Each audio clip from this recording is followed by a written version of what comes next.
జయభీం అక్క మాయావతి గారి నాయకత్వాన్ని బలపరుస్తూ ప్రస్తుత రాజకీయాలు కానీ ఆధిపత్య రాజకీయాలకు చెందినటువంటి పార్టీలు ఏవైతే ఉన్నాయో గత రాజకీయాలలో ప్రస్తుత రాజకీయాలలో చూసుకుంటే పెట్టుబడిదారీ సమాజం రూపాంతరం చెందడం యొక్క అనివార్యతను ప్రతిపక్ష పార్టీలు పూర్తిగా నిశ్శేషంగా సమకాలిపకు సమాజపు అభివృద్ధి చెందినటువంటి ఆర్థిక నియమం నుండి లాగుతారనేవి ప్రతిపక్ష పార్టీలు మొదటి నుంచెల్లి వ్యతిరేకిస్తూనే ఉన్నాయి.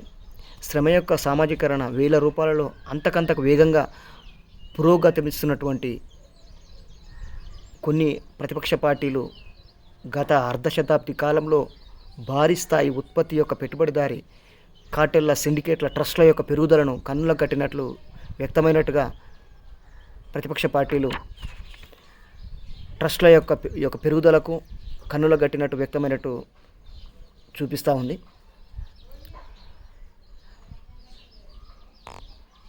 అనివార్య అగమనానికి ప్రధాన పాదార్థిక పునాదిగా సమకూరుస్తూ రూపాంతరీకరణ యొక్క బౌద్ధిక నైతిక చోదక శక్తి భౌతిక నిర్వాహకుడు కార్మిక వర్గం పెట్టుబడిదారీ వ్యవస్థ చేతనే తర్ఫీదు పొందినట్టు బూర్జవ వర్గం మీద కార్మిక వర్గపు పోరాటం సారంలో అంతకంతకు సంపన్నమయ్యేటటువంటి వివిధ రూపాలలో వ్యక్తీకరణ పొందినట్టేదిగా కార్మిక వర్గం రాజకీయ అధికారం గెలుచుకోవడానికి కార్మిక వర్గం నియంతృత్వం జరిగేటటువంటి రాజకీయ పోరాటం అనివార్యమని అవుతుంది.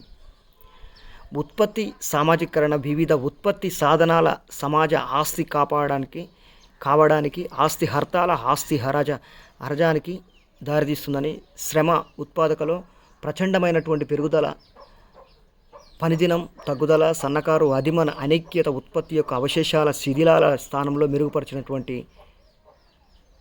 రాజకీయాల పనితీరును చూసుకోవచ్చు. పెట్టుబడిదారి వ్యవస్థను వ్యవసాయానికి పరిశ్రమలకు మధ్య సంబంధాలు శాశ్వతంగా తెంచుకుంటుందని చెప్పేసి, కానీ అదే సమయంలో తన అత్యున్నత అభివృద్ధి ద్వారా అది వాటికి సంబంధాల కొత్త అంశాలను తయారు చేస్తుందని చెప్పేసి కూడా చెప్పుకోవచ్చు.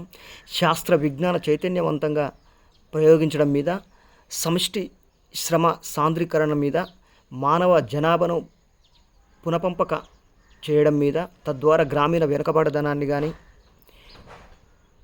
ఆటవికత్వాన్ని కానీ పెద్ద నగరాల్లో కానీ జనాలను అసహజ సాంద్రీకరణను అంతమొందించడం మీద ఆధారపడినటువంటి సంయోగ పరిశ్రమలకు వ్యవసాయానికి మధ్య ఏర్పరచడానికి కావలసిన కొత్త అంశాలను తయారు చేస్తుందని చెప్పేసి ఈనాటి పెట్టుబడిదారి వ్యవస్థ అత్యున్నతి రూపాల చేత కొత్త రూప కుటుంబము స్త్రీలు ప్రతిపత్తిలో శ్రమ పెట్టుబడిదారి వ్యవస్థ పితృస్వామిక కుటుంబాన్ని విచ్ఛిన్నం చేయడము రూపాలు ధరిస్తున్నాయి. అయినప్పటికీ ఆధునిక పరిశ్రమలు గృహ రంగానికి వెలుపల సామాజికంగా వ్యవస్థీకృతమైనటువంటి ఉత్పత్తి ప్రక్రియలో స్త్రీలు యజమానులకు బాలికలకు ముఖ్యమైనటువంటి పాత్ర ఇస్తుందని కూడా చెప్పుకోవచ్చు. తద్వారా కుటుంబం యొక్క స్త్రీ పురుషుల సంబంధాల యొక్క మరింత ఉన్నత రూపానికి నూతన ఆర్థిక పునాదిగా సృష్టిస్తున్నాయని కూడా చెప్పుకోవచ్చు. ఈ ప్రభుత్వాలు 2-3 కుటుంబాలకే దేశ సంపదను ఒప్పజెప్పిందని కూడా చెప్పుకోవచ్చు. కాబట్టి శ్రమ ఉత్పాదకలోని ప్రచండమైన పెరుగుదల పనిదినం తగ్గుదల సన్నకారు అధిమ అనైక్యత ఉత్పత్తి యొక్క అవశేషాల శిథిలాల స్థానంలో మెరుగుపరచబడిన సమిష్టి శ్రమ రావడము ఇవి ఈ రూపాంతరం యొక్క కరుణ యొక్క ప్రత్యక్ష పర్యాసనాలని చెప్పేసి కళ్ళ ముందులు కనబరుస్తూనే ఉన్నాయి. కాబట్టి ఆధిపత్య కులాలను అణచబడిన వర్గాలను చూసుకుంటే ఈరోజు దేశంలో నిచ్చెన మెట్ల వ్యవస్థే ఉంది 70 వసంతాల నుంచి చేసి చెప్పుకోవచ్చు. కేవలం బహుజన్ సమాజ్ పార్టీ యొక్క పనితీరే సమాంతరం యొక్క పనితీరు అని చెప్పేసి చెప్పుకోవచ్చు. కాబట్టి బహుజన్ సమాజ్ పార్టీ ఈ దేశ వ్యవస్థను సమాంతరం చేస్తుందని చెప్పేసి నేను ముక్తకంఠంతో తెలియజేసుకుంటూ ఉన్నాను. జై భీమ్, జై భారత్, జై బీఎస్పీ.